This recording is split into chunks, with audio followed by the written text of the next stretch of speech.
Vernita Green, I think you could have done a way better job of getting your lies and your story together before you came to this platform.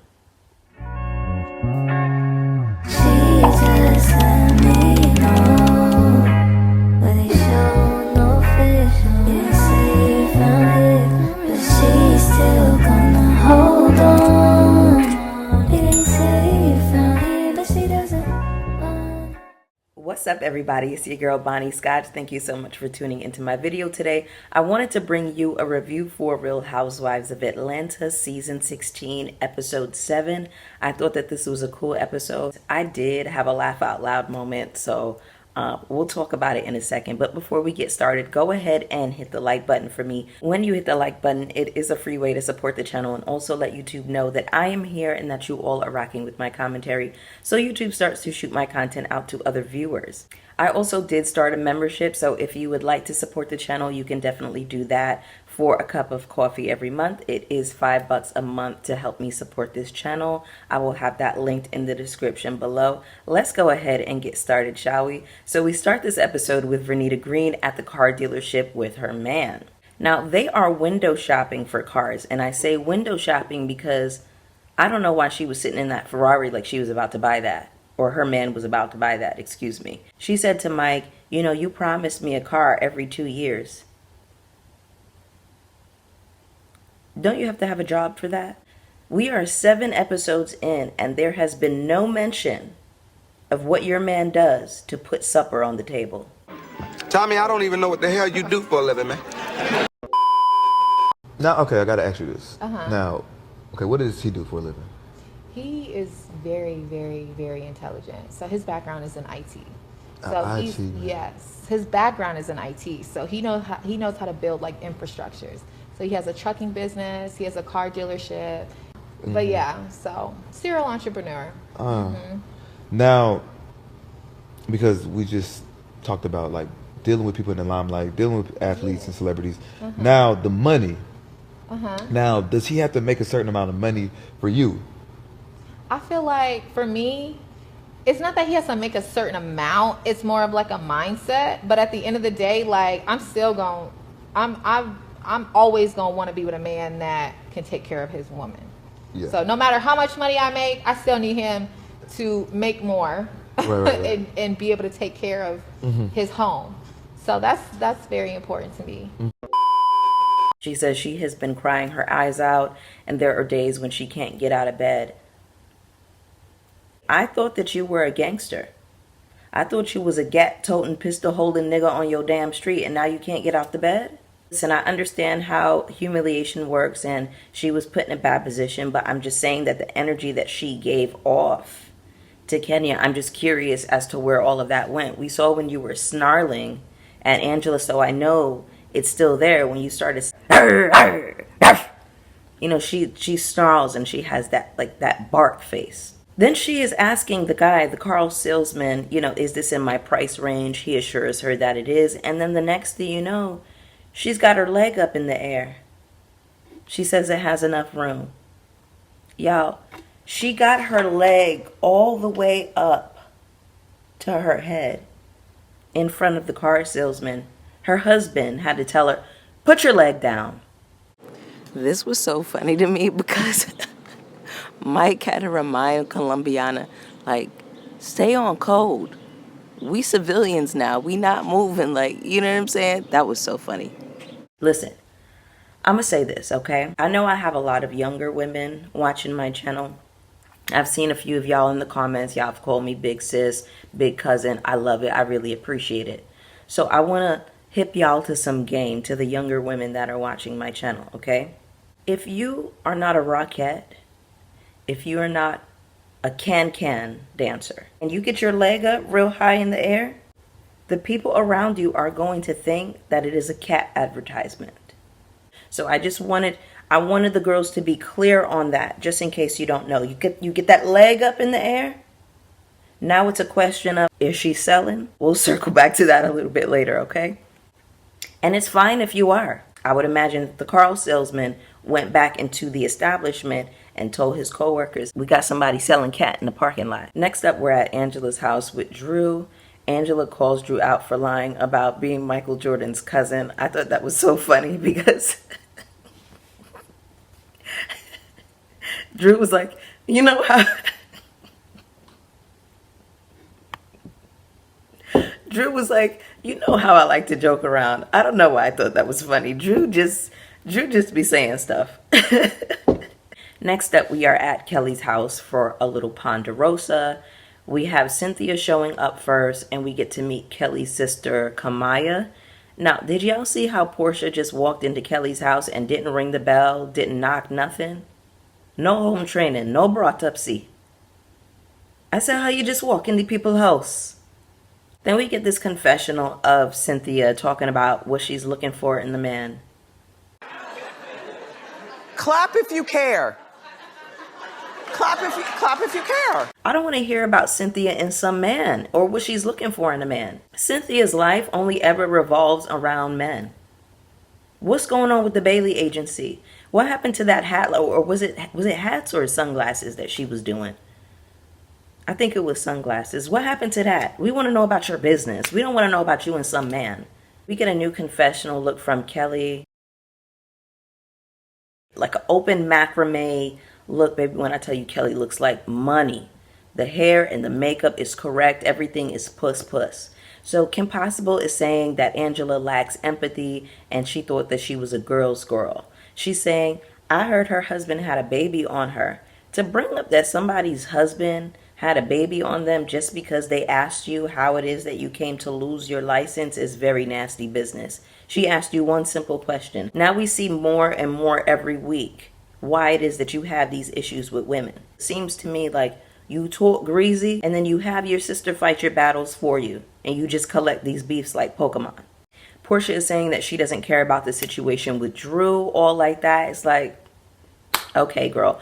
Then she invites the women to Nashville for her birthday. She's also inviting her sister, Lauren, Moneta, and 3 other women. Have we not had enough of Moneta? Portia has it in her mangled up mind that she is going to disinvite Drew. This is a cash trip, Portia, so I'm going to need you to act like you know. Angela says that she is going to invite Drew. We know that that is really production saying that Drew absolutely has to go on this cast trip. Your birthday just so happens to coincide with the cast trip, so we're not about to sit up here and act brand new. Portia calls Drew a pathological liar. I just felt like that was really rich coming from Portia because the amount of lies that you have told on this show alone and outside of the show, girl, please. At least when Drew lies, she's just telling like a silly lie that will only affect her and her life and just make us call her a liar and make her, it just makes her sound silly a lot of the times. With you, you tell lies that are damaging, lies that can destroy people's lives and reputations and livelihoods and careers. That's the difference. So I don't care about a little white lie that Drew tells. When you start running that mouth, then I'm concerned. We see Angela at her house with the kids. She put Botox in her nose kind of to, expand it a little bit, to balance it out rather. Y'all, why her son told her that she looked like Yoshi from Super Mario. I said, wow, it really be your own niggas. It really be your own kids. Next up, we have Cadet Kelly and Drew meeting up for drinks. Baby, when I tell you, Drew was so puss in that red wig. Drew was saying that they were taken aback by Brittany's behavior. Brittany is saying that she's an open book. You want to ask me anything, just ask me. So Drew says to her, did you ever sell it? Britt goes, sell what? Drew says, cat.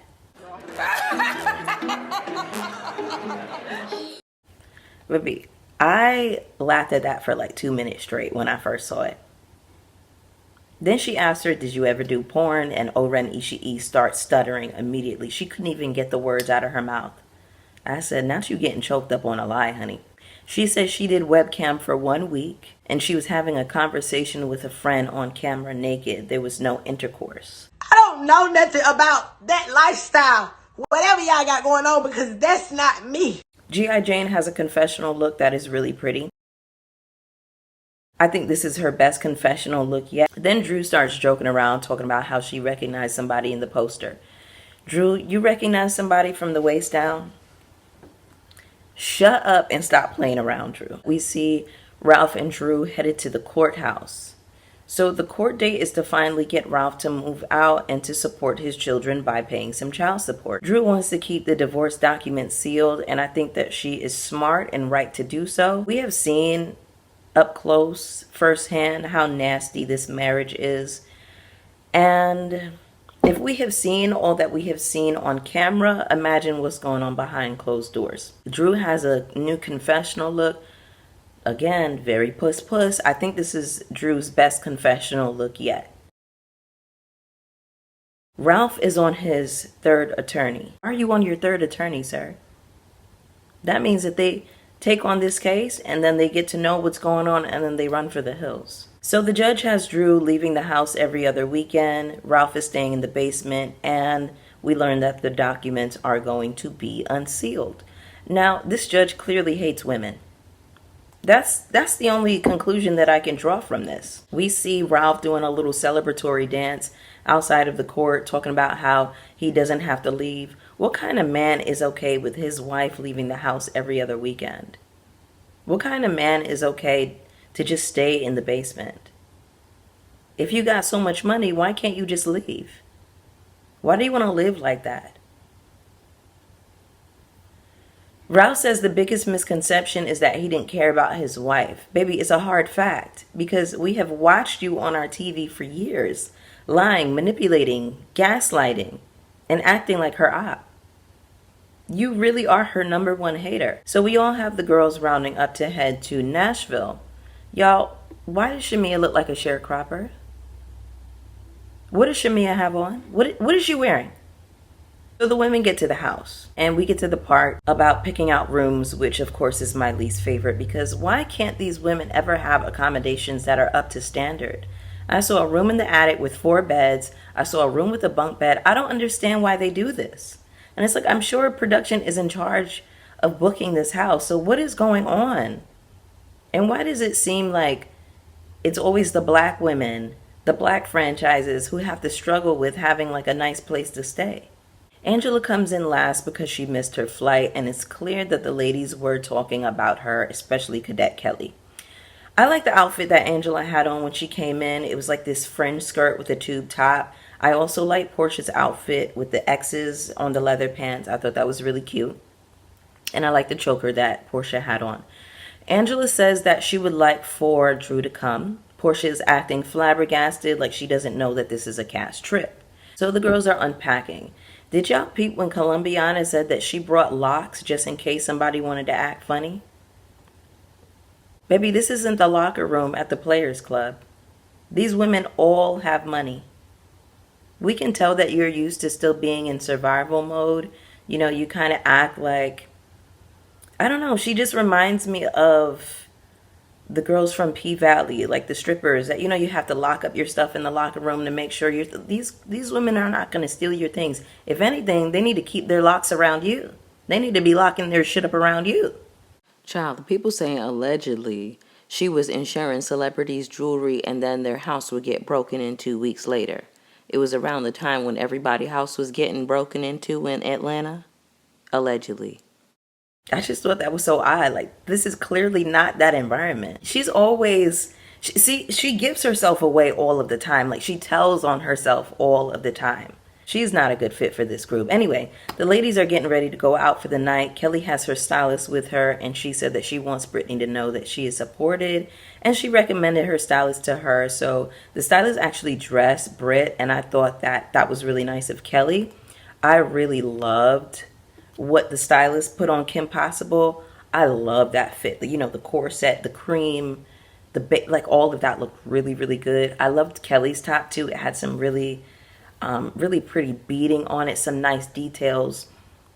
But Colombiana actually had on my favorite look out of what everybody had on. So shout out to the stylist.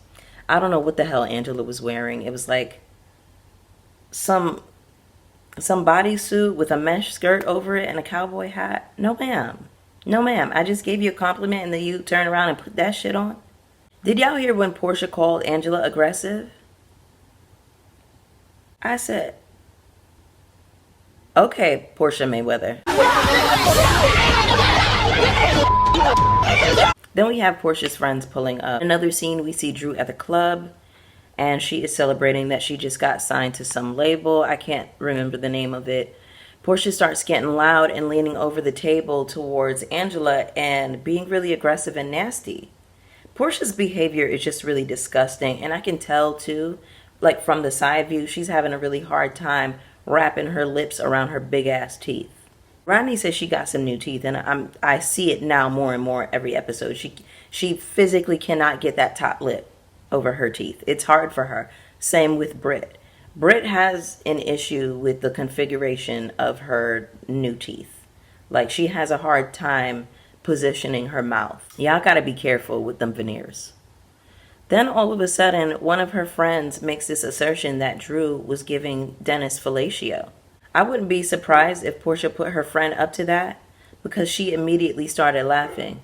And y'all know Portia loves a lie. She loves an allegation. She loves the way a lie feels in her mouth. She loves the spice that a lie adds to her tongue. You know, hey, say this at the table, just so it wouldn't be her saying it. But anyway, y'all, that was the episode. Go ahead and get down in the comments with me. Let me know how you felt about this one. I didn't take too many notes, but I still felt like it was a good episode. So get down in the comments with me. Hit the like button on your way out. Hit subscribe if you haven't already. Hit the notification bell so you know when I'm posting. And I'll see y'all for the next one. Peace. Come